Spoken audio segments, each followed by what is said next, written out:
realmente a gente impactou muito na saúde mental, né? A gente ficou bastante cansado, bastante desanimado, em alguns momentos desesperançosos, enfim, isso impacta muito também na nossa saúde física. E aí, quando todo mundo começou a bolar, então, como que a gente pode cuidar de quem cuida, né? Porque a gente está aqui o dia inteiro ouvindo e cuidando de coisas que não são legais. Ninguém está aqui vendo coisa bacana, ai, que legal. A gente não é agente de turismo, eu brinco, né? A gente está bolando a próxima viagem. A gente está carregando uma carga de tensão, de sofrimento mental dos outros e que vai impactar na gente todos os dias, né? Desde que a gente escolheu ser profissional da saúde, mas que realmente, né, ou ligado à saúde, mas que realmente, ultimamente, tem ficado, parece que um pouquinho mais intenso, né, esse sofrimento.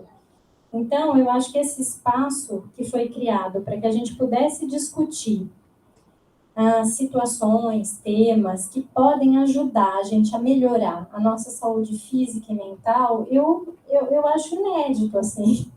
Acho que o SESMIT está super de parabéns. O tempo inteiro está sendo pensado, então, como que a gente pode ajudar, não só no cuidado formal, né, mas nesse cuidado, no autocuidado, porque a gente brinca, né? A gente só consegue cuidar bem quando a gente está bem, né? Quando as máscaras de oxigênio caem lá no avião, primeira orientação é: coloque em você mesmo primeiro, depois eu vou salvar a pessoa que está do meu lado. Eu nunca vou tentar salvar a pessoa do meu lado primeiro, porque nós dois vamos morrer ao mesmo tempo, né? Então, eu acho que o autocuidado é uma coisa que a gente negligencia, né? A gente vai no automático, a gente vai no batidão, né? Ai, já vamos bater o ponto, vamos embora para casa descansar para amanhã começar de novo. E a gente acaba não tendo esse olhar para o que a gente precisa realmente, né? E eu não estou falando realmente assim no sentido, né? As pessoas às vezes falam, você precisa se cuidar, você precisa sair mais, ir no cabeleireiro. Não, eu não estou falando disso. Porque isso implica tempo, dinheiro. Eu estou falando de autocuidado mesmo. Por exemplo, ultimamente eu ando examinando os pacientes e eu vejo quanto que muda o índice de saturação só de eu pedir para o paciente, olha, respira profundamente algumas vezes. Gente, sobe pelo menos 2 pontos às vezes, né? Porque a gente está tão... que a gente superficializa até a respiração, né? Então, assim, eu estou falando de autocuidado no sentido diário, né? No sentido... Cris. No sentido de uma coisa que eu incorporo no meu dia a dia. E esse ciclo de palestras foi construído para abordar 1000 temas, desde a saúde financeira, que para quem não é um tema importante, para todos nós, atividade física, nutricional, respiração, saúde mental. Por quê? Porque a gente nunca é cuidado, né? E a gente é a linha de frente sempre, não só durante o Covid. A gente é a linha de frente. Sem a gente, todo esse esquema aqui não funciona, né? Então, eu acho que priorizar o nosso autocuidado é uma questão tanto de gentileza consigo próprio, quanto uma necessidade para fazer tudo funcionar legal, né? Mas não só por causa do trabalho, porque a gente precisa viver bem de verdade. Então, assim, hoje seria, então, esse bate-papo. Eu sei que muitos aqui estão por livre e espontânea pressão, aqui. Mas já que estamos aqui, tem que assinar o ponto lista mesmo, então vamos aproveitar. Então, eu vou falar algumas coisas, mas eu gostaria que, aliás, eu já posso começar com vocês fazendo perguntas, ou não perguntas, pode ser comentários, pode ser, sei lá, fazer uma partilha de alguma coisa que vivenciou, tal. A gente pode ir fazendo uma coisa mais interativa, não precisa ser uma aula, tá? Porque aula, 3 horas da tarde, da quinta-feira, né, meio cansativo, mas de repente se a gente faz uma coisa mais dinâmica, a gente pode participar, porque vocês também têm muita coisa legal para colocar, né? Então, por acaso, eu estou aqui na frente, mas eu acho que esse é um momento que todos nós estamos bem, já aprendendo um monte de coisa diferente. Então, em primeiro lugar, alguém quer falar alguma coisa, já para começar? E eu sei que a gente, quando senta no banco, já dá uma travada, né? Não fale comigo. Tá bom, eu vou falando, mas pode interromper, tá? Não é uma aula, por favor, tá? Então, essa palestra, na verdade, eu apresentei para o pessoal lá da veterinária, da agronomia. Você vê, tá todo mundo sofrendo, né? Não é só a gente. Todo mundo também falar de... porque tá todo mundo meio impactado mesmo. É mais ou menos um resumo daquilo que eu falei no ciclo de palestras, mas com um toquezinho a mais. Como todos nós trabalhamos com conceitos de saúde, então eu vou trazer alguns conceitos que na aula, que era mais para todo mundo mesmo, leigos e tal, eu não trouxe, tá bom? Então, eu só queria começar falando assim, a gente vive uma realidade que é construída, né?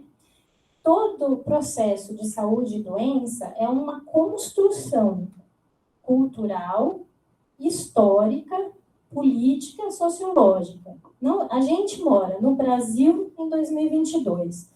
Todo o nosso esquema de saúde, como a gente vê a saúde e a doença, foi construído historicamente. Se eu morasse no Butão hoje, eu olharia a saúde e a doença de uma maneira diferente. Se eu morasse no Brasil em 1615, eu olharia diferente. Então, em primeiro lugar, assim, a gente só vai falar o que a gente vai falar hoje porque a gente vive no Brasil, então, um país ocidental, em 2022, pós-pandêmico. Ó, já temos até um novo termo, tá? Então, assim, a medicina, ela é uma construção, tá? E como que a gente, hoje, na nossa realidade, vê o processo saúde e doença? Então, primeiro, ele é, como a gente vê hoje, né? Ele vem de uma construção que sai de uma construção religiosa. Então, lembra, antes a doença era um castigo de Deus, então toda a cura era um milagre. Então, todo esse valor religioso que era baseado toda a nossa vida ocidental antigamente, ele passa atualmente para um modelo biomédico e científico. Eu brinco que a ciência é a nova religião mesmo, né? Então, tudo que a gente fala hoje em dia é baseado na ciência, até para o bem e para o mal. Para o bem, muitas coisas, e para o mal, uma coisa às vezes meio dogmática, né? É assim, é assim. Bom, é assim, mas tem outros jeitos de ver também, tá? Que é o que eu quero discutir hoje. Esse novo padrão criado é um padrão onde o corpo e a mente são desmembrados. Então, eu tenho saúde física e saúde emocional. Porque isso foi criado já, né? A gente é todo... Vamos analisar. Então, quebra em 1000 partes e depois a gente analisa, tenta juntar de novo. Mas o ser humano não tem isso. A gente é um só o tempo inteiro. Então, saúde física e emocional é a mesma coisa.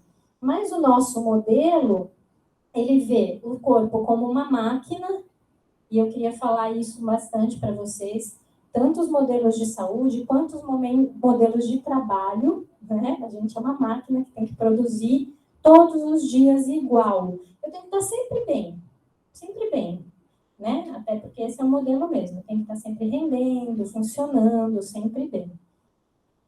Eu vou ver as doenças como uma coisa concreta e igual para todo mundo. A maioria sempre das palestras é de mulheres, então eu vou falar para elas, mas depois falo de vocês. Todas as mulheres têm o mesmo jeito de menstruar, de entrar na menopausa? Não, somos únicos, né? Todos os homens têm o mesmo processo de digestão? Todos? Não, somos únicos, então não somos baseados em modelos onde todos são iguais, tá? A gente baseia a nossa medicina onde tudo que causa uma doença tem que ser um germe ou uma causa externa. Não, também. Somos uma pessoa integral. Então, padrões mentais alterados, maus hábitos de vida também não causam tanto doença quanto uma bactéria. Aliás, o que a gente mais viu no Covid foi marido e mulher que um teve Covid dormindo junto com o outro que não teve. Por quê? Por quê? Porque não é só o agente externo que realmente conta.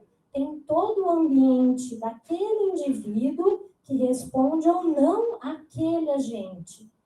Então, a gente precisa tanto cuidar de colocar a máscara, né, porque eu impeço, às vezes, essa contaminação, quanto de me cuidar, porque senão eu realmente posso quebrar esse modo de funcionar. E as doenças são sempre uma consequência do mau funcionamento da máquina. De novo, essa visão da máquina. E não, né? As doenças têm uma conotação muito mais ampliada, né? Que eu vou, assim, tentar apresentar para vocês. Então, primeiro, qual é o conceito de saúde? E eu acho isso super legal, para mostrar como é construído mesmo isso, né? Tanto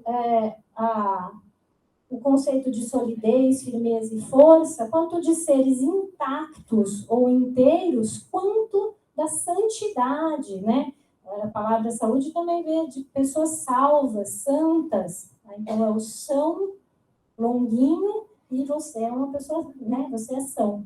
É a mesma palavra. Então, assim, essa integralidade, né, que tenta se mostrar com a palavra, a gente tem que lembrar. E aí, qual é uma concepção dessa coisa de saúde que eu gosto de trazer, né? A saúde é difícil. Defina a saúde. Aliás, é uma das poucas definições que ninguém consegue fazer totalmente. Mas eu vou trazer uma, né? Então, é um estado individual de harmonia vital. Ou seja, o que é saúde para mim não é saúde para a Cristiane. Não é. Por quê? Porque para mim e para ela as realidades são diferentes. A gente tem um jeito de funcionar diferente. Às vezes, para uma pessoa, mesmo com a ausência de sintomas, ela não se sente saudável, ela se sente doente. E às vezes, pessoas absolutamente comprometidas nos seus órgãos externos se sentem absolutamente saudáveis. Um tetraplégico rindo e super feliz e que vive super bem. A gente fica, nossa, né? Mas é um estado individual, né? Do corpo e da alma. Não adianta querer desmembrar. E é mais do que da mente, da alma. A gente tem que estar num equilíbrio como um todo, que possibilita ao indivíduo a liberdade da busca dos seus mais altos desígnios de vida. E aí esse conceito também de busca, né? Que é o que a gente não faz mais. A gente ultimamente tem vivido para bater meta, para cumprir as coisas do dia. Eu bato ponto de manhã, sei que eu vou fazer bato ponto à noite, vou para casa, tomo banho, cuido do filho, faço tarefa, durmo. Então, qual é a sua meta? Qual é a sua busca? Qual é a sua busca livre? Você tem? Você sabe ainda qual é? É eu me aposentar com 59 anos. Peraí, gente.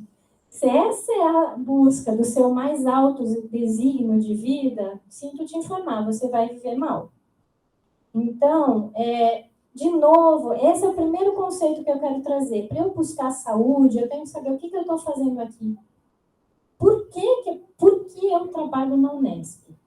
Alguém quer falar? Por que trabalha aqui? E que não fale de dinheiro e nem de estabilidade. Alguém quer falar alguma coisa? Então, não sei, é isso. A gente se pergunta isso, talvez, por que eu trabalho aqui? Porque se eu sou enfermeira, eu trabalho em 1000 lugares. Se eu sou médica, eu trabalho em 1000 lugares, técnica. Por que aqui? Por que você escolheu trabalhar aqui? Tem que ter um propósito, gente. Não pode ser porque abriu um concurso e eu prestei e passei. Pode. Muitos de nós estão aqui por isso. Mas talvez a gente fique um pouquinho frustrado se a gente não achar mais coisa para justificar. Por que a gente está aqui? Por que eu fui trabalhar com a área de saúde? Por que eu escolhi ser enfermeira, médica ou qualquer coisa? Por que eu escolhi esse caminho? Esse é o primeiro ponto para eu achar minha saúde, né? Já o conceito de doença, aí é mais fácil, né? O ato de sentir dor, sofrer, sentir dor. E aqui, doente, também é uma coisa que é só tua. O teu processo de adoecimento também é individual, intransferível, né? E incomparável. Porque quando eu falo, mesmo que eu tenha quebrado o braço e você tenha quebrado o braço, se a gente for trocar, bater papo, foi tão diferente essa vivência de nós duas que a gente vai se surpreender. Então, aquilo que a gente vivencia é doente, do meu ser. Aí eu adoeci também como um todo. Então, e aí eu vou entrar numa coisa conceitual, mas eu vou passar, tá? Mas o que eu queria trazer desse conceito aqui, né? No final, essa aula era mais para profissionais já que precisavam saber. A doença, ela é uma desorganização do todo. Para a gente, a definição de doença é diferente da definição de moléstia. A doença é quando eu perco os mecanismos que me mantêm no meu equilíbrio, tá? Desde que eu sou concebida, e eu vou falar isso um pouquinho mais para frente, eu estou o tempo inteiro tentando manter a minha homeostase, o meu equilíbrio. Quando eu saio desse papel, eu começo a entrar num processo, na verdade, de doença, que é uma desorganização orgânico-mental, precede a moléstia. Sabe que quem é mãe e pai sabe, mas já sentiu em si. Sabe quando você olha para o seu filho e fala, não tá legal? Aí liga para o pediatra, né? Doutora, não tá legal. O que ele tem? Nada. Ele tá comendo? Tá. Ele tá tossindo? Não. Tá com febre? Não. Mas o que ele tem? Eu não sei, ele tá estranho. Isso ele já tá doente, já desorganizou. Com a gente, sabe aquele mal-estarzinho? Eu não tô legal. O que você tem? Não sei. Não tô legal, tô meio triste. Não tenho nada ainda. Esse estado que precede a moléstia, que já é o desequilíbrio, é onde a gente tem que atuar. É na doença, onde eu percebo que algo não está mais legal. Então, se a gente conseguisse fazer isso, eu não sei, em doenças congênitas, genéticas, que já vêm com a quebra, né? A criança já nasce com a desorganização. Nós, privilegiados, que temos um estado de saúde relativamente bom, a gente percebe os momentos onde ela começa a desequilibrar. E aí, se eu puder não deixar entrar no estado de moléstia, eu tenho muito mais chance de me recuperar. Porque o estado de moléstia já tem uma desorganização funcional, morfológica, né? Mas, na verdade, peraí, eu vou voltar tudo depois, né? Na verdade, se eu estou aqui no meu estado de saúde, sempre lembrando que a gente é um terreno, a gente tem informações genéticas, cada um nasceu com a sua, tá? Da sua família, da sua origem e tudo mais. A gente tem padrões mentais próprios. Por exemplo, não sei, eu sou uma pessoa reclamona, você é uma pessoa briguenta, você é preguiçosa, você... A gente tem padrão, a gente tem os nossos padrões, que são alterados e reforçados durante a nossa vida. E a gente tem os agentes ambientais externos. Tudo isso influencia o tempo inteiro no meu estado de saúde. Se eu sair daqui, eu vou para uma desorganização primeiro, essa coisa estranha, e se eu não fizer nada, eu vou entrar para o meu estado de moléstia, que na verdade é a tentativa do meu corpo manter meu equilíbrio. Então, na verdade, a doença é o que te salva. Se você não se reorganizasse desse jeito, você morria.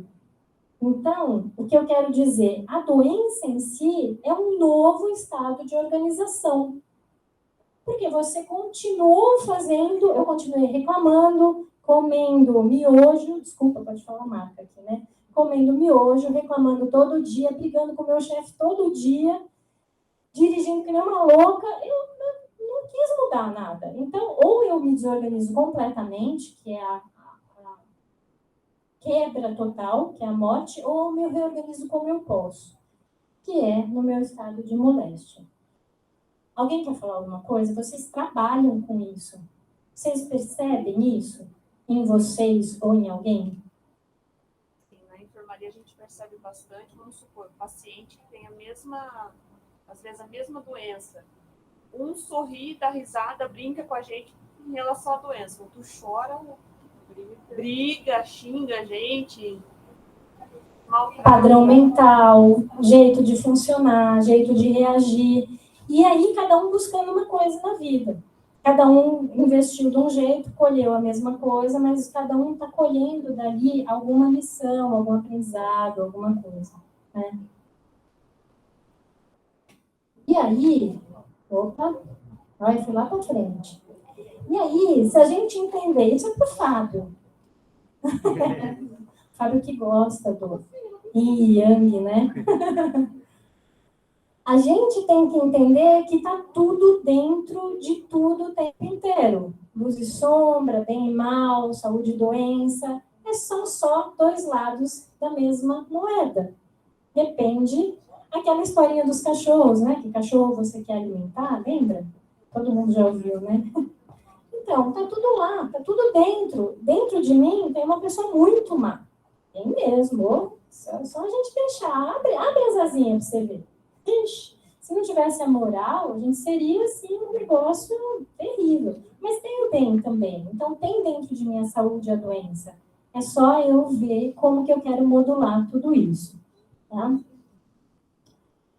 Lembrando que tudo é mediado pelos mesmos sistemas. Eles podem começar em lados diferentes, mental ou físico, mas a cadeia final, a célula-alvo, é a mesma. Então, a gente fala muito desse eixo que é psico, neuro, endócrino, metabólico. É uma cascata, né? Então, da onde eu comecei, depende. Mas a célula-alvo vai chegar no mesmo fim. Então, comer errado, a bactéria, mas o meu padrão de pensamento alterado, por exemplo, vou falar um exemplo aleatório, tá? Hipertensão. Eu posso comer muito sal, ser sedentário, gordo, tal, então é um padrão externo, vamos falar, mas eu posso ser um cara estressadíssimo, briguento, eu vivo irado, e aí eu também vou subir a minha pressão de qualquer jeito. É isso que eu quero falar sobre padrões externos ou internos, que chegam no mesmo fim, entendeu? Sem simplificar, eu estou falando uma coisa para a gente entender, assim, tá? É tudo muito complexo, mas tudo muito simples também. Simplesmente complicado. Então, bom, eu vou pular isso daqui. Então, a saúde e a doença são lados de uma mesma busca, de uma mesma moeda. Tá tudo ali. O paciente que está no seu leito de enfermaria já teve saudável uns tempos atrás, e ele pode voltar a ficar. Eu estou aqui bem, e posso agora cair aqui? Pode mesmo. Então, é lado da mesma moeda, né? Mas sempre numa busca de equilíbrio do sistema. A gente está sempre buscando o equilíbrio, né? Então, a gente está em permanente autorregulação. O tempo todo, desde que eu fui concebida, o meu organismo está tentando buscar o equilíbrio até eu morrer, que é a única linha reta da nossa vida, né? Tudo é o tempo inteiro mudança, mutável e instável, né? Lembrando que sempre eu estou buscando a homeostase. Então, o meu equilíbrio, né? Eu estou num organismo em equilíbrio, tanto faz a mudança ser externa ou interna, eu tento reequilibrar. Se há uma falha na compensação, eu tenho a minha doença ou disfunção. Se eu faço uma compensação bem sucedida, eu volto para o meu estado de saúde. Esse é o nosso papel, para com a gente mesmo e para com o nosso paciente. Às vezes eu não preciso dar remédio para ele, eu preciso conversar.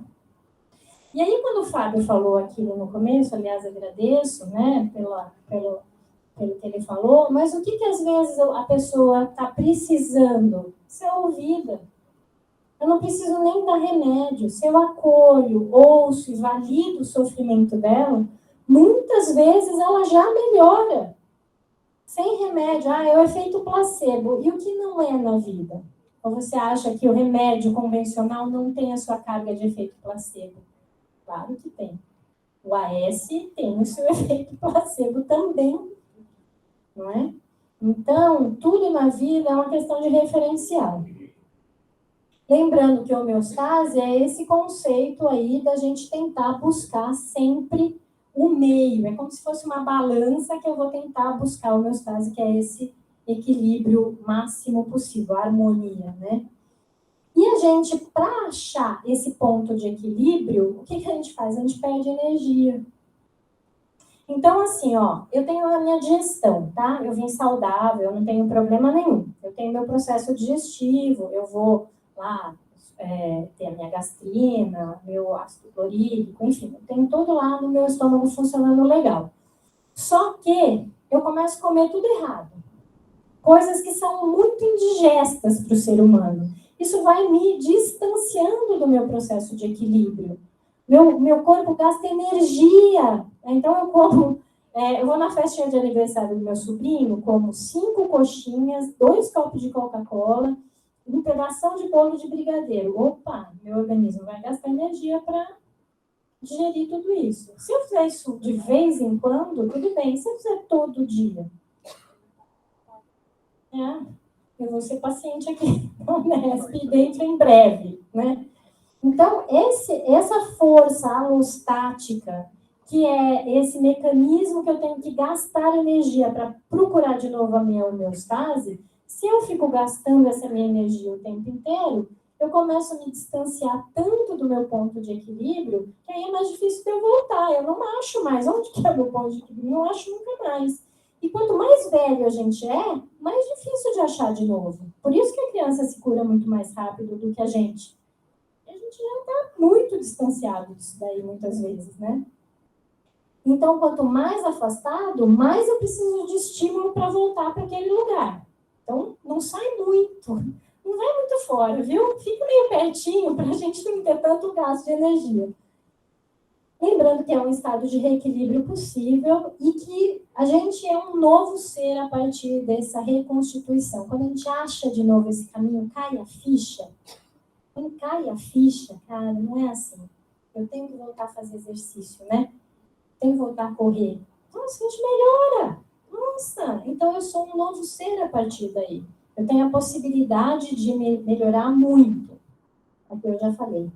Então, eu falo muito, né, que nós somos estrelas. Hoje, nós somos fruto do que a gente fez no passado. Hoje, eu, Renata, aqui, eu estou digerindo o que eu comi lá atrás, eu estou com meu nível de colesterol, que reflete todos os meus últimos meses, a minha hemoglobina glicada glicou há 90 dias, eu sou o resultado. Então, eu quero mudar, tá bom? Eu não quero mais ser assim. Então, o que eu tenho que fazer? Mudar a partir de hoje e construir uma nova Renata.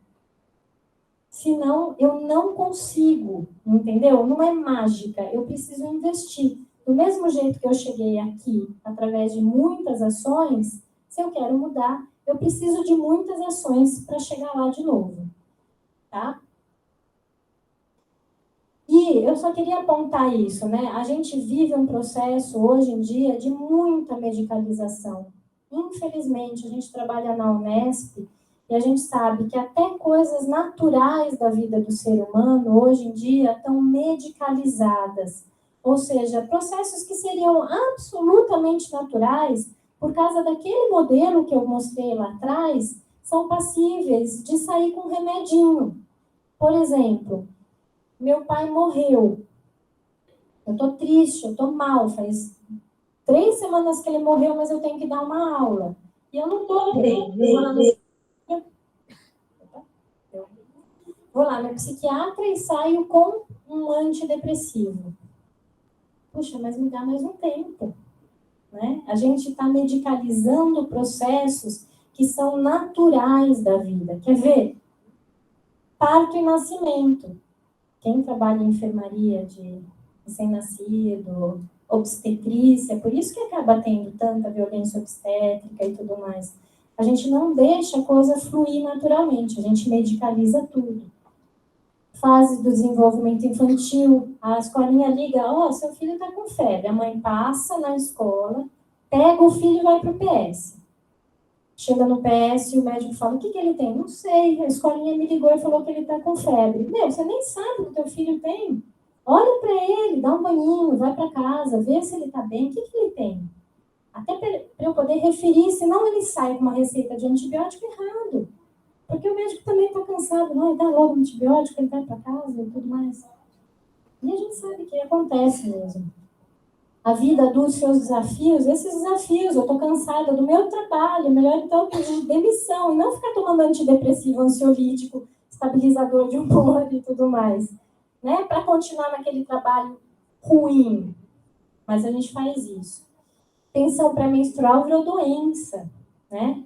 A gente tem as fases do ciclo da mulher que viraram uma doença e não são fases normais do funcionamento feminino.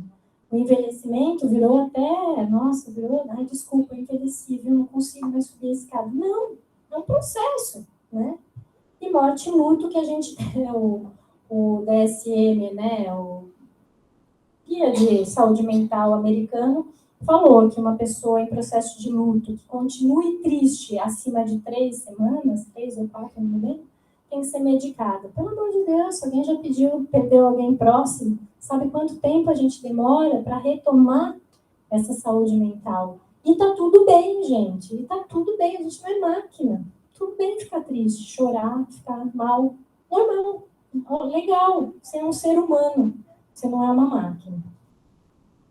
Tá? Então, bom, se a gente falou tudo isso até agora, e eu falei que, então, o que você quer ser amanhã, então, que tal a gente começar a investir hoje em alguns, que é a moda agora falar, em alguns pilares, em alguns pontos, né?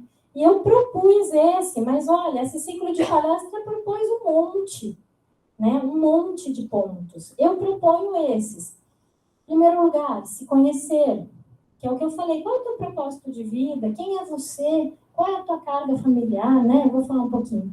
Proponha novos padrões mentais, alimente-se bem, pratique atividade física, tome sol e durma bem.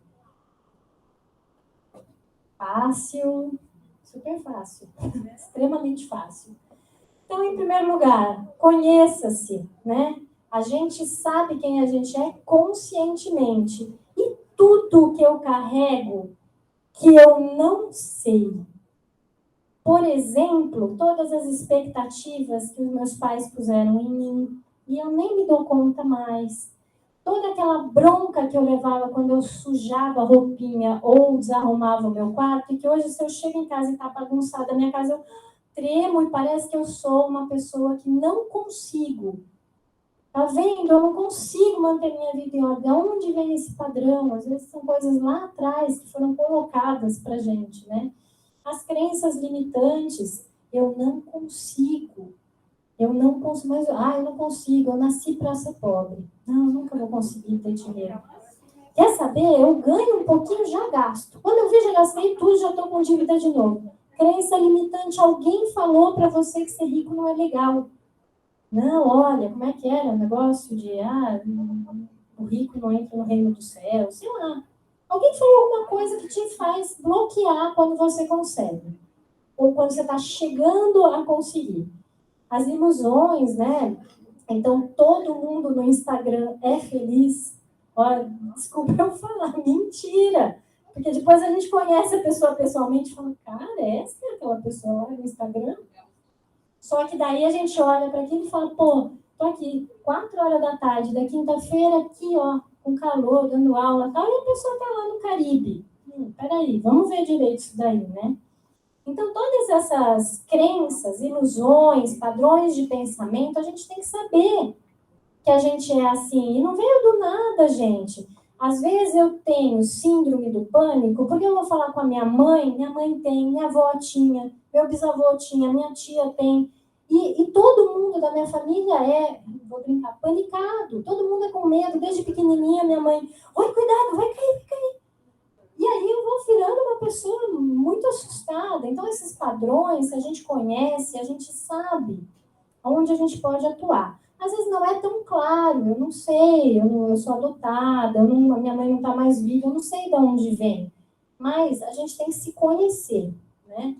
Outra coisa, eu brinquei aqui com os temperamentos, mas aqui eu estou falando uma coisa escrachada, mas cada um é de um jeito, gente. Por exemplo, eu sou melancólica, então se você falar uma coisa ruim para mim ou triste, Renata, eu vou ficar chateada. Vou ficar chateada, vou ter tendência a chorar, a me compadecer de você, é meu jeito de funcionar. E se eu falar a mesma coisa para ele vai ficar pé da vida. Pô, como alguém fez isso com você? Tal, porque ele é colérico, entendeu? A outra não vai estar nem aí, porque ela é sanguínea, ela é outro jeito de temperamento. O outro nem se liga, o outro tem problema, nem vi, porque ele é fleumático, entendeu? Então, cada um tem um jeito de funcionar. E eu fiz uma brincadeira com os temperamentos que são padrões, esses temperamentos são muito antigos, assim, mas é para a gente ver que cada um funciona de um jeito.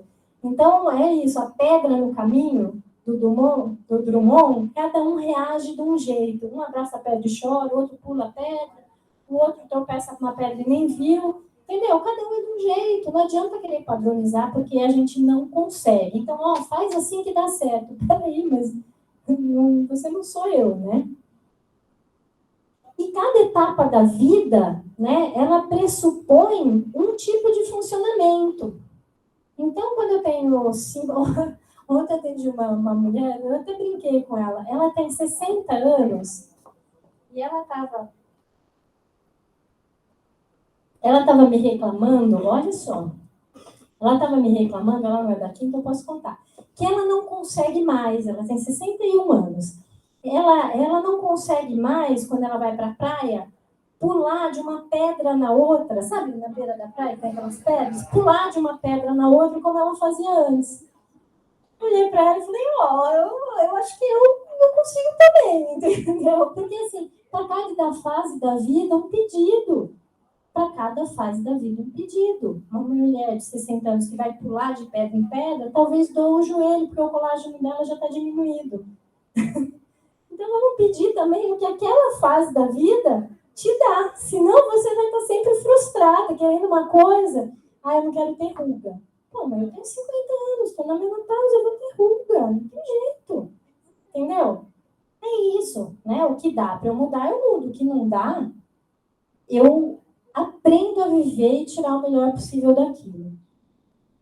Lembrando que tudo são mudanças. O tempo todo, nossa vida é mudanças, né? Então, que medo das coisas mudarem. Gente, desculpa aí. Já está mudando, muda o tempo inteiro.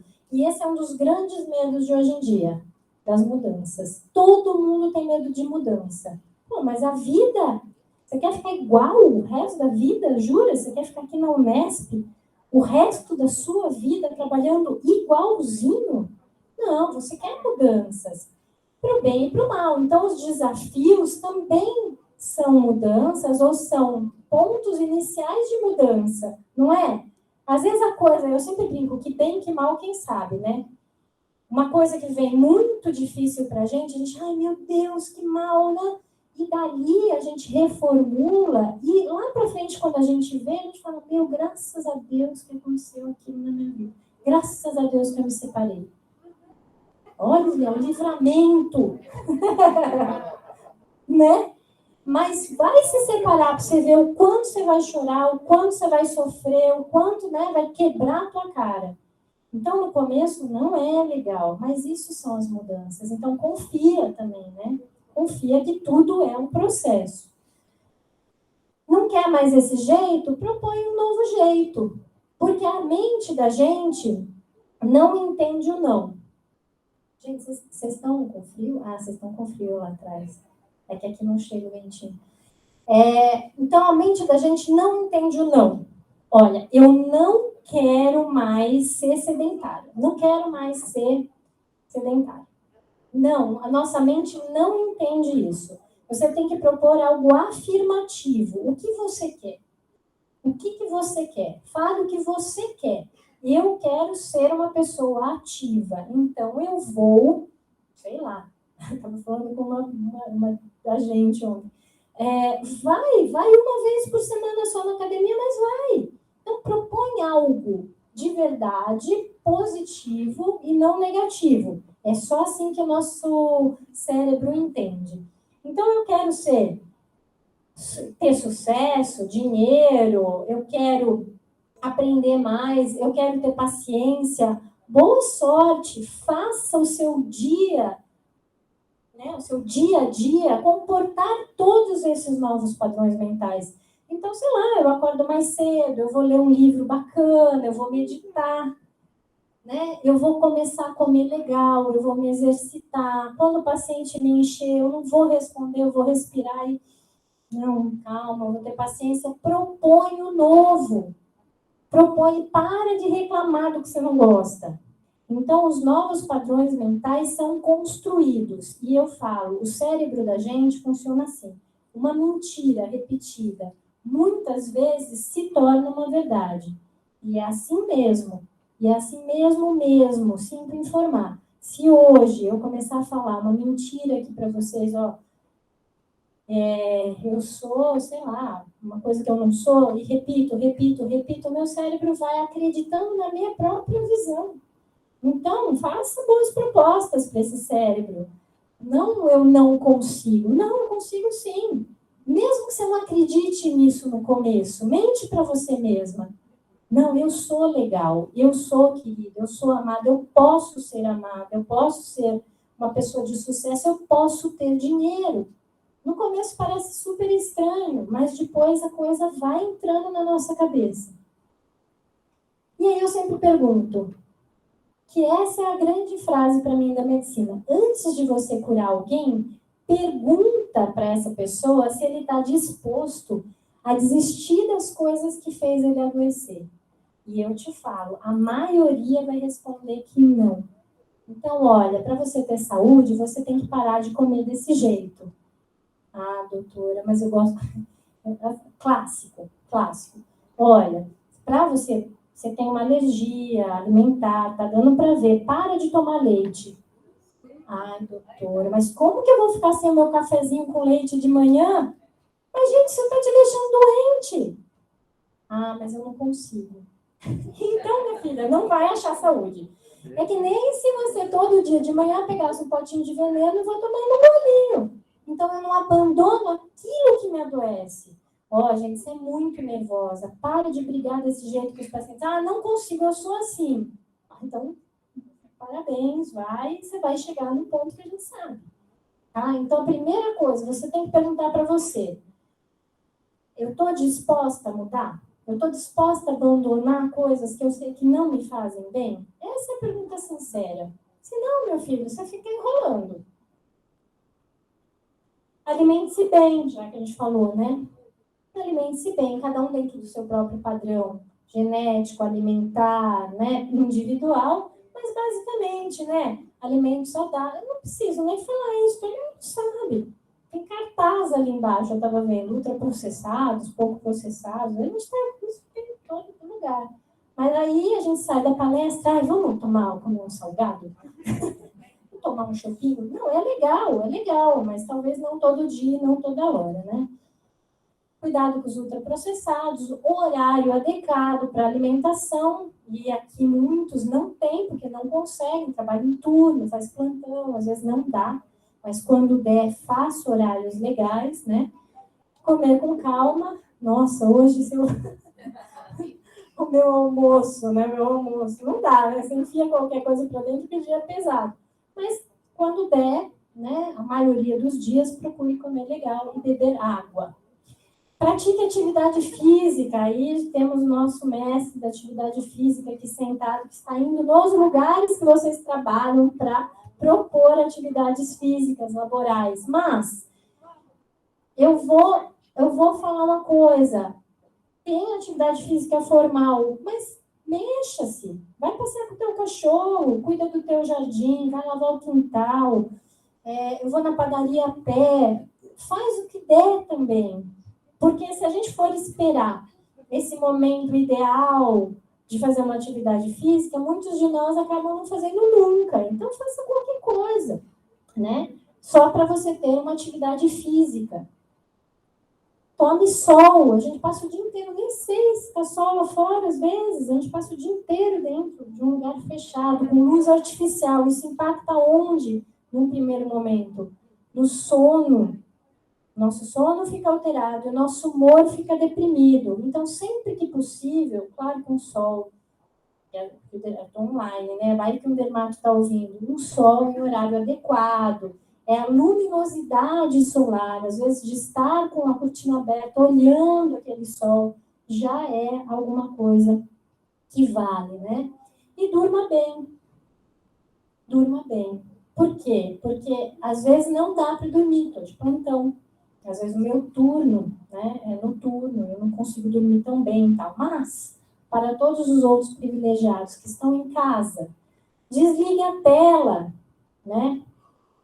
Desligue a tela pelo menos 1 hora antes de dormir. A maioria das pessoas hoje deita na cama com a TV ligada e vai trocando o canal até a hora de dormir. Se não, fica no Instagram rodando. A tela é uma luminosidade que atrapalha o sono. E aí eu desligo e, tá vendo? Eu tenho insônia. Não, você está fazendo um hábito, uma higiene de sono errada. Não tem nada a ver com insônia, né? Um quarto escuro, cama confortável, travesseiro adequado. A gente tem que olhar isso daí. Não adianta querer dormir na luz. Não vou, né? Não adianta eu chegar em casa da academia, sair da academia às 10, chego, janto 11 e vou para a cama. Escuta, você não vai dormir. A não ser que você esteja, né? Porque tem gente que dorme de qualquer jeito. Dorme aqui, dorme na sala de espera, dorme. Mas nós, maioria, normais, tem que fazer um espaço entre comer e dormir, né? Atividades físicas no período da noite é para quem tem um sono bom. Quem não tem, vai impactar no sono. Vai chegar pilhado da academia e vai demorar um tempo para o cérebro acalmar. E a disciplina diária do horário de dormir, né? Então, dormir mais ou menos sempre no mesmo horário e acordar sempre no mesmo horário, mais ou menos, obviamente, né? Mas não adianta, um dia eu acordo 11 da manhã, vou dormir 3 horas da manhã, outro dia eu quero deitar às 10. Não dá.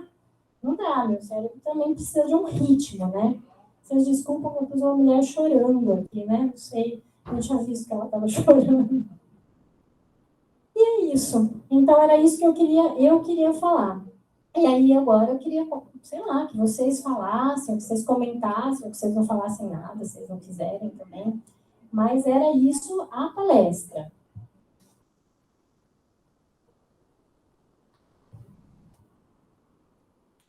Ninguém, não?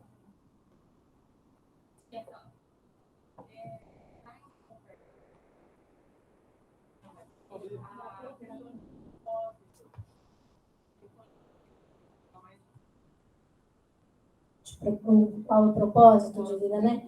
Eu acho super difícil, assim, ó, eu acho que, primeiro ponto, vidas são mudanças.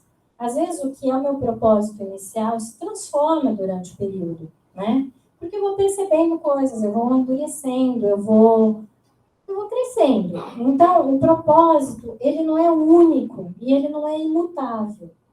Eu acho que a gente sempre tem que saber, mais ou menos, para onde eu estou indo, o que é a minha proposta.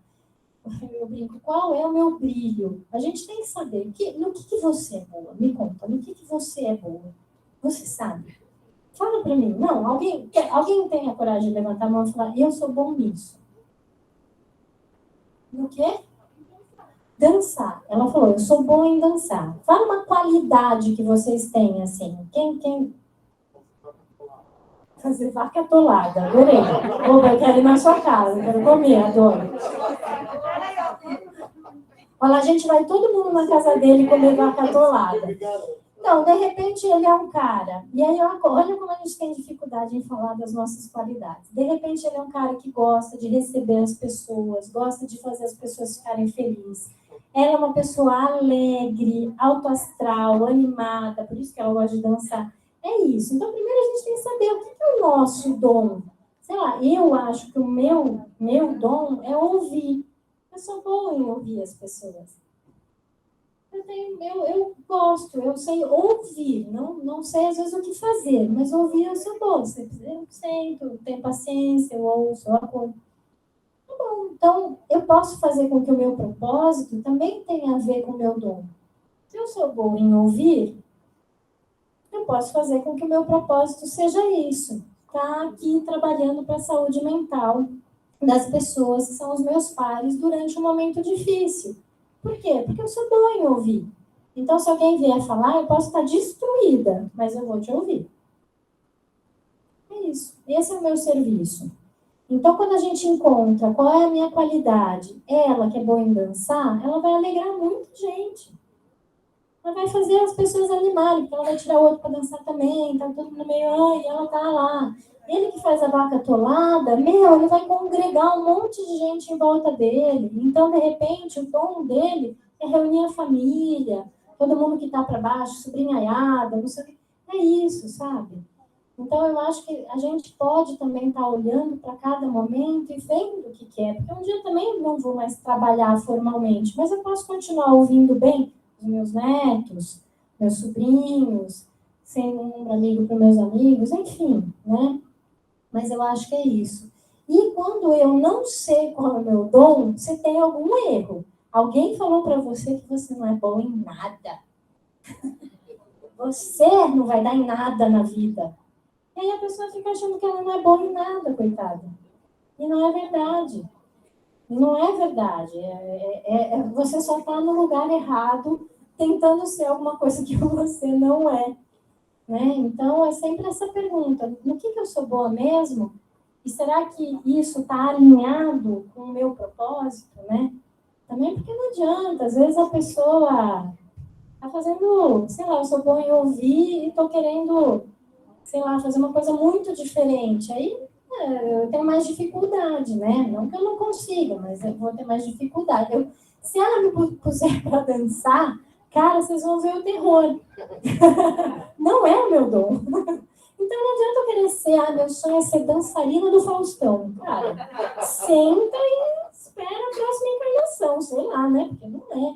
Mas eu posso tentar, minha teimosia eu até posso tentar, com muita disciplina, proposta e tal. Mas ela, em um mês, consegue o que eu vou conseguir em 10 anos. Né?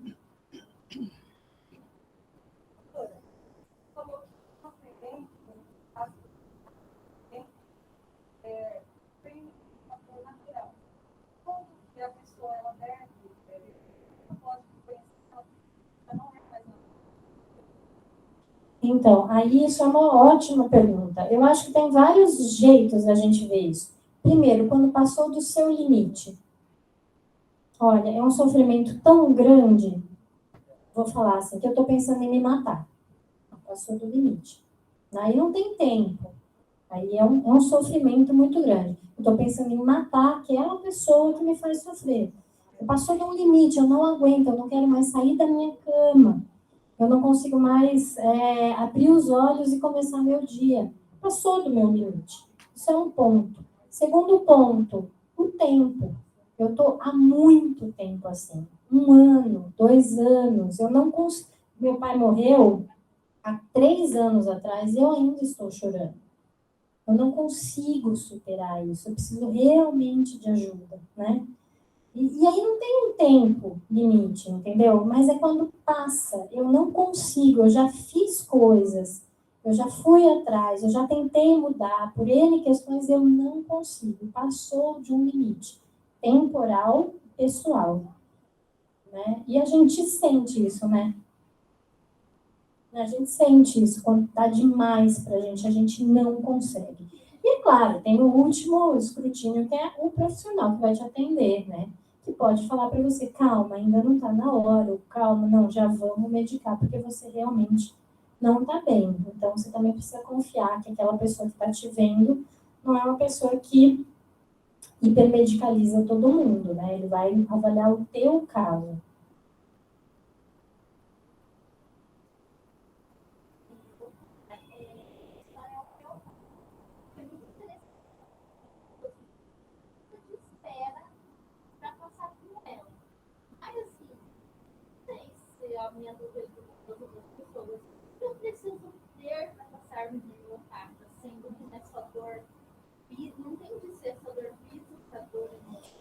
É porque...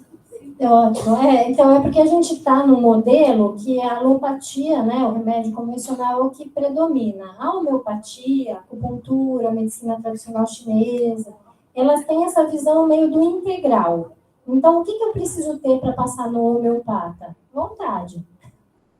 Posso ter dor de cabeça? Posso. Posso ter pneumonia? Posso. Posso ter depressão? Posso. Rinite, ansiedade, o que for. É um tratamento. Então, é um tratamento diferente, na verdade, né? Para todas as questões que a gente carrega, né? Então, eu posso, sei lá, falar qualquer coisa. Eu tenho colite, posso ir? Pode, né?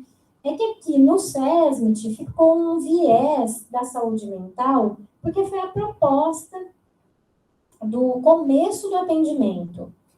Mas as pessoas vêm porque tem TPM, porque tem cólica menstrual, porque tem dor de cabeça, não tem nada, porque tem diabetes, né?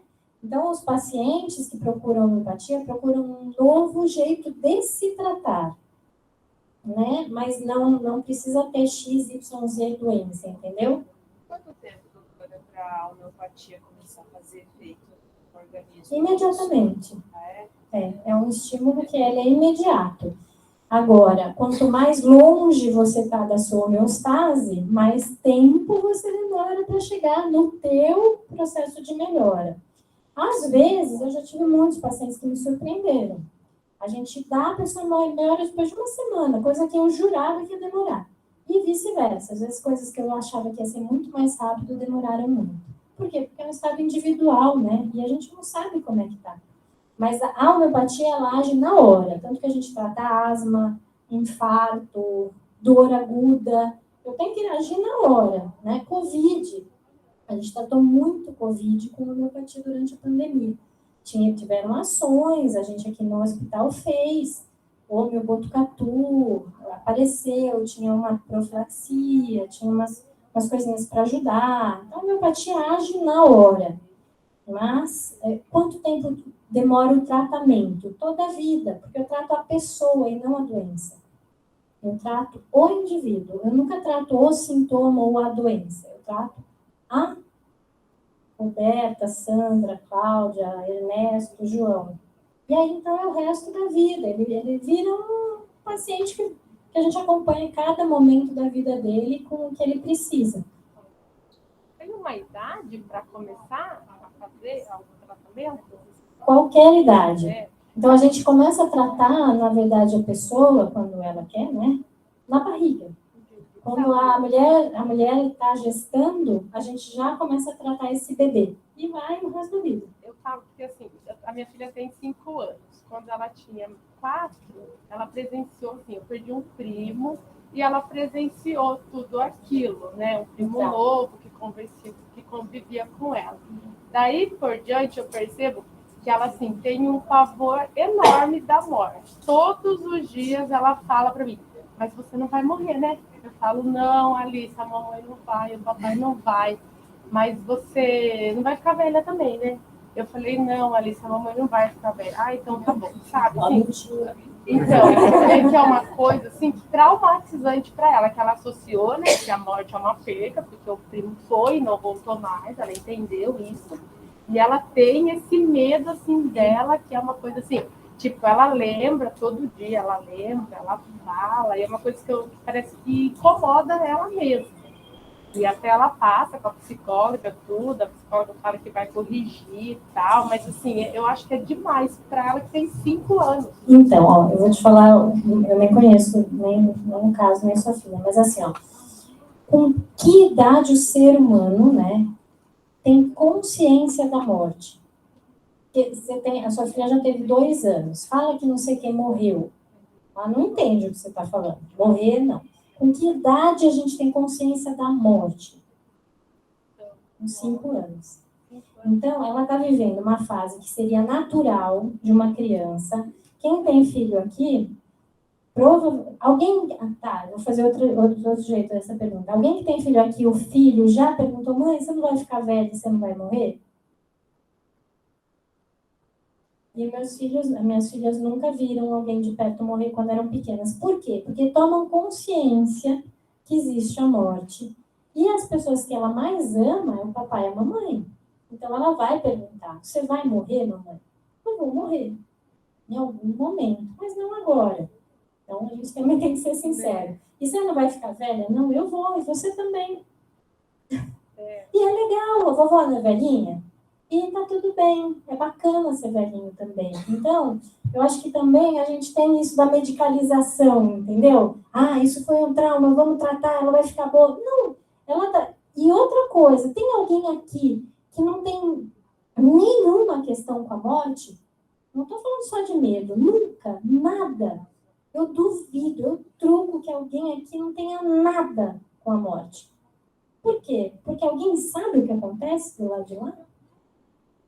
Então, no mínimo, a gente tem um receinho. Ah, meu Deus, sei lá, né? Vai que, né? E algumas pessoas aqui têm medo da morte.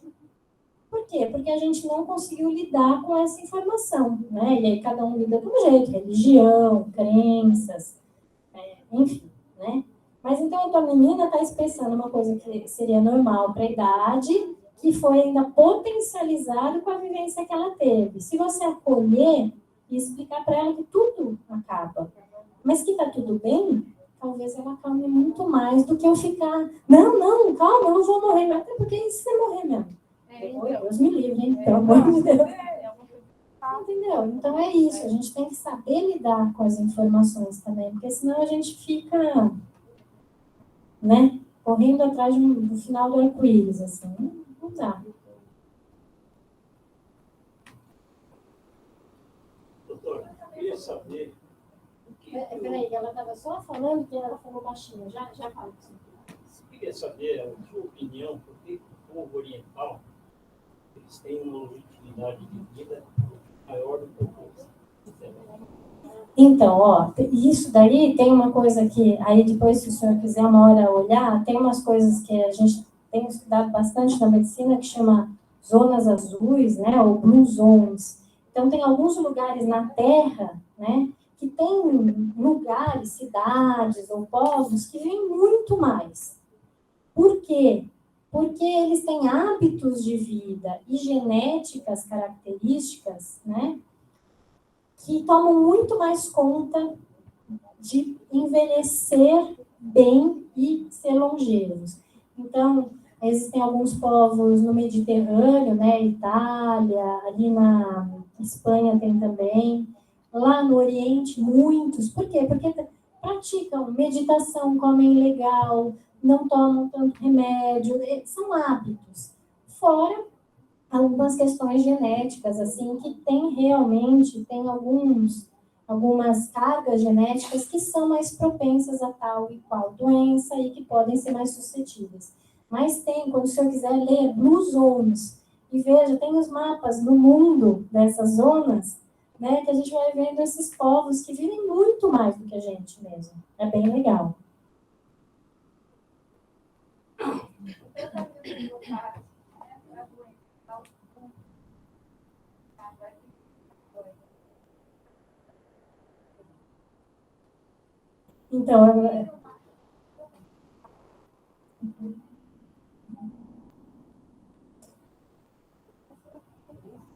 Então, a doença autoimune é super interessante, né? Porque ela é um autoataque, né? Olha que louco, que o seu organismo ficou tão doido que ele falou, isso não é bom. E se autoataca, né? Então, sim, quando a gente consegue fazer um tratamento que, de novo, tenta achar esse equilíbrio, essa pessoa melhora muito. Eu tenho uma paciente com artrite reumatoide deformante, ela chegou, quando era para os ambulatórios lá embaixo, lembra? Ela chegou numa maca e ela não conseguia mais nem andar, tal. Ela está comigo há 23 anos. Era minha paciente há 23 anos. E ela nunca mais teve crise tanto quanto ela tinha com os remédios que ela tomava e o tratamento que ela fazia. Para todo mundo dar certo isso? Não.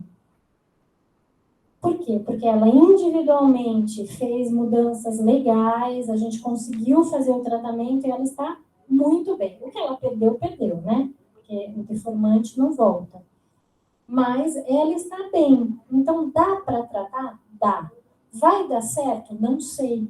Porque tem muitas questões, né? A individualidade que a gente falou, né? Eu vou tirar todos os seus remédios e você só pode tomar homeopatia? Não, eu não vou fazer isso. A gente vai fazer alguma coisa, como que eu vou falar?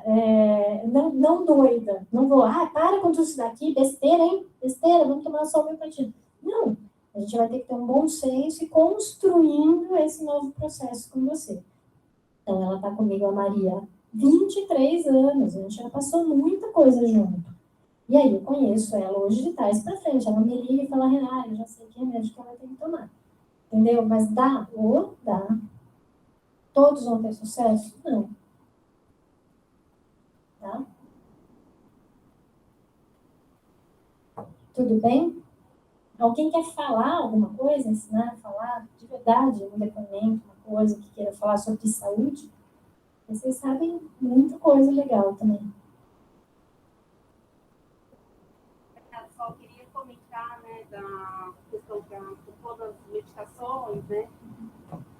Até na semana passada mesmo, que eu estava ruim, né, de gripe, eu peguei a Covid, fiz teste, tudo, deu negativo, tá, gente?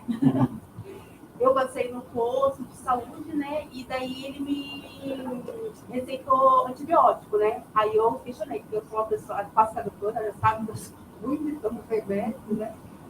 E aí eu falei assim, mas por que antibiótico? Daí eu falei, tô ruim, né? Aí ele falou, não, a garganta tá bem vermelha, tal. Não tem placa de infecção, mas é melhor a gente tomar para prevenir. Né? Eu falei, mas não tem nenhuma placa de infecção. Ele falou, não, mas né? Aí eu cheguei em casa e falei assim, eu não tô com infecção, eu não vou tomar. Eu falei assim, eu não vou tomar. Ainda mais que eu sou resistente realmente a essa questão de tomar medicação por conta. Então, normalmente, quando eu tomo, porque eu fui, realmente passei no médico, né? E daí veio de conta que a doutora falou na palestra, né? E quando eu iniciei também o tratamento da doutora lá no SESM, né, de homeopatia, é uma coisa que às vezes a gente meio que não acredita, né? Esse negócio de natural, será que vai dar certo, né? A gente tem meio que um receio. Essa gotinha, né? Esse receio. Fui inicialmente por conta da asma, rinite, né? Essa questão de me incomodar, né? E posso falar, né, assim, que para mim está sendo ótimo a questão da homeopatia, né? Então, é lógico que eu tenho uns momentos que às vezes ainda passo pela crise de asma, mas às vezes eu tomo a bombinha, sei lá, uma vez por mês. Melhor do que eu tomava antigamente, de manhã e à noite, todos os dias, né? Então, tem aquele momento, eu mudança de tempo, ou eu fui, sei lá, em algum lugar que a minha estava muito por conta da rinite, né? Então, fui em um ambiente, sei lá, com cheiro diferente, que eu sinto essa diferença, né? E isso me ataca. Mas, assim, para mim foi muito positivo, porque não preciso mais, que nem a doutora orientou no começo, não era para parar, continuar com a medicação, né? E introduzir a homeopatia, e aos poucos eu fui retirando, né? A questão de tomar o corticoide, né? Que é um corticoide todos os dias, para ficar só com a homeopatia, né? Então, para mim foi muito bom. Né? E depois também teve a questão que a gente tratou da insônia, né? Que a doutora até citou essa questão do tempo, né? Às vezes a gente fica muito tempo naquela situação, acaba achando normal, né? Eu já tinha dificuldade de dormir há muitos anos, mas achava normal, né? Tipo, acordar várias vezes na noite.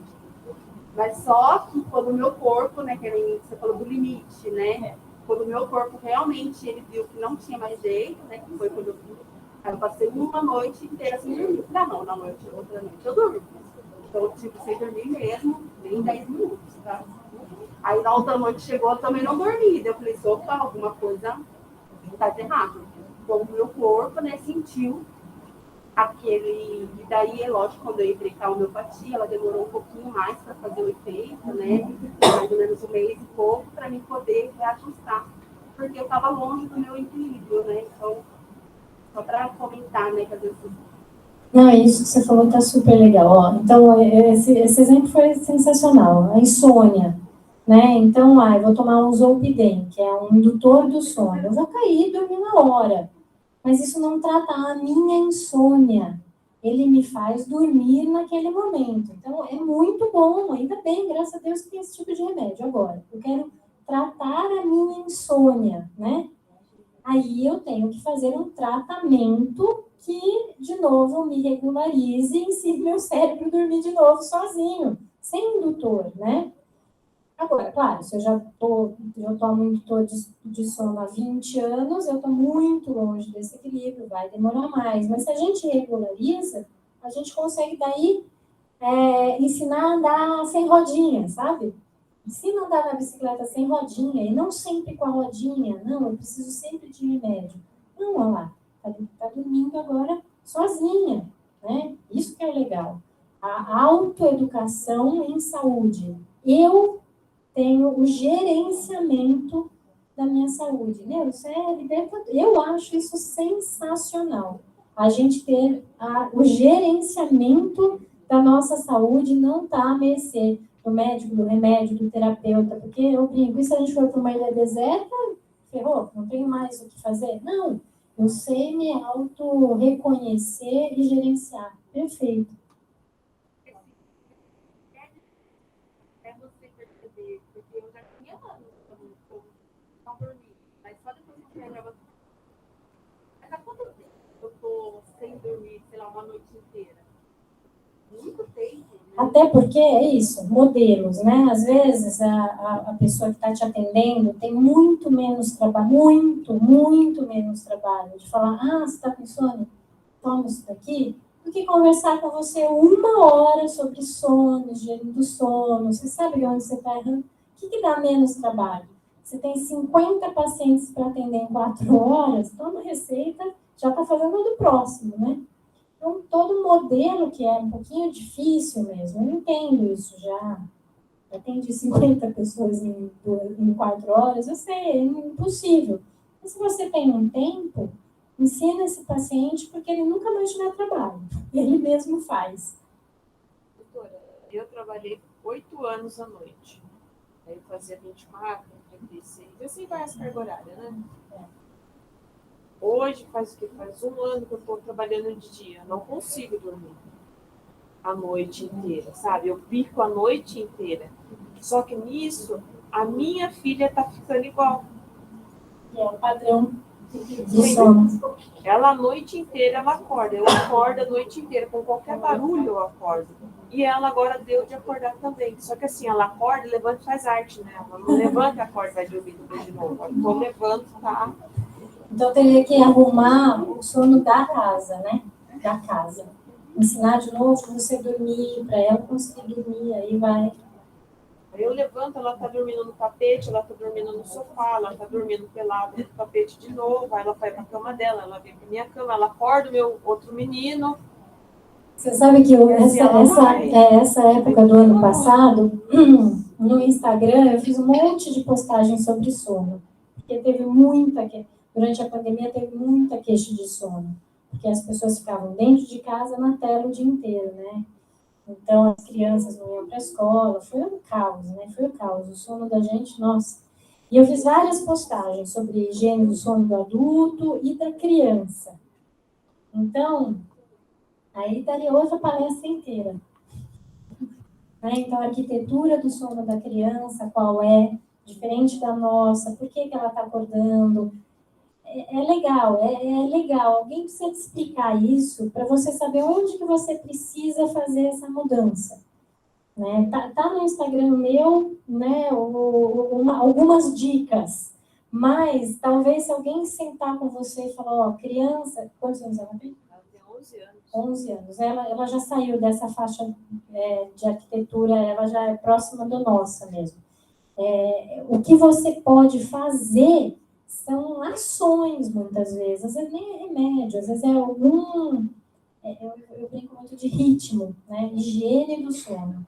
Então, te sugiro, pegue dicas sobre o sono, até no trabalho, tem algumas recomendações, né? Porque pessoas que fazem noturno, elas sempre têm muito problema, teria um limite, não tem? quanto tempo essa pessoa poderia ficar nesses contraturnos, né?